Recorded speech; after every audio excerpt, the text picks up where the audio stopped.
injecting more money into Eskom.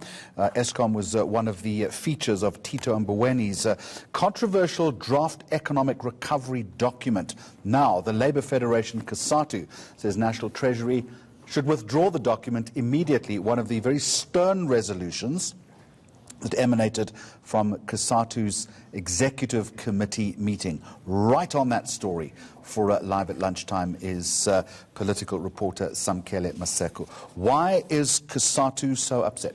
Cosatu, Jeremy, is essentially upset because they feel that they were not consulted by the Minister of Finance, Tito Mboweni, when it comes to the formulation of this economic recovery strategy for South Africa's economic trajectory. So they feel left out in the lead, and they also feel as if the African National Congress itself, through its Economic Transformation Subcommittee, was not consulted at all, and they are going as far as to saying the Minister of Finance has gone rogue. So is it a political play, and I want to get to that word rogue in just a minute, is it a political play on noses out of joint because they weren't incorporated, consulted, or is it the substantive nature of the proposals themselves which they don't like, or a bit of both? Well, Jeremy, it's a bit of both, because they are saying that their policy that's formulated by their DPLA cannot be praised by the opposition, which they perceive as neoliberal, which would be the Democratic Alliance. You'd understand that the DA has come out and endorsed this economic recovery strategy by the Minister of Finance. But Cosatu, on the other hand, is saying that this economic strategy,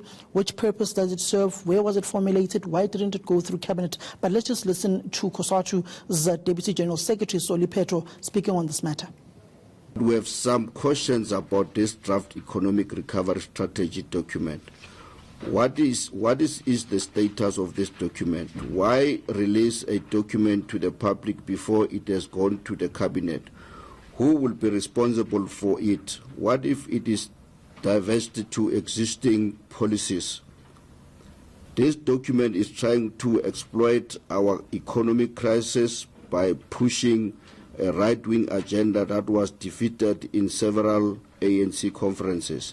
The document ventures into the domain of other departments, and at the same time, it does not offer any proposed real changes to fiscal, monitoring, or other microeconomic policies, including inflation targeting in several other areas, including on the development, financing, and competition. All right, is it a bit rich when people are saying he's going rogue, or is that the prevailing sentiment, Sam, that is existing in reaction to this document? That is a prevailing sentiment that's cutting across the mass democratic movement structures. Earlier on this morning, you had the SACP's representatives basically saying it's the Tuesday night report, which they were not consulted on, which they have very strong views on, but they feel as if the Minister of Finance, Tito Mboweni, didn't go through the proper structures within the governing party.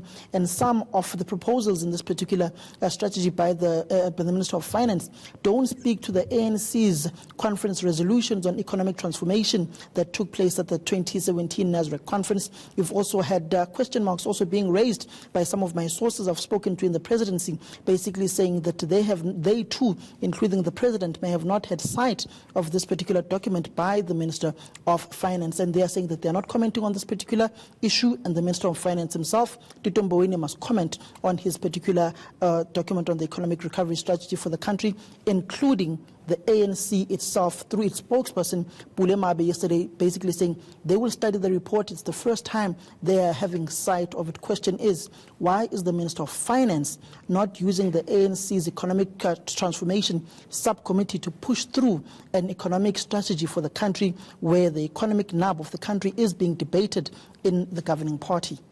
Where is the president right now? He's not in the country, is he? The president is not in the country, but interestingly, his name did come out in the Cosatu's Central Executive Committee meeting. Obviously, you'd remember they backed President Ramaphosa for the ANC presidency. They are coming out to bat for their man and saying that there are those who are trying to taint his name with the CR17 leaks, but also saying they are taking the president to Marikana. Let's just listen to Cosatu speak on that particular issue. But on the president, we are not taking the president to Marikana to apologize. Even though the president himself publicly in the media did make that apology. We are not taking the president there we are taking the president there to do the work and interact with the community of Marikana, but also with the workers in Marikana. Because the community of Marikana themselves, they have been saying, can we make sure that the president comes to Marikana? There is no such thing that the president is not allowed to get into Marikana.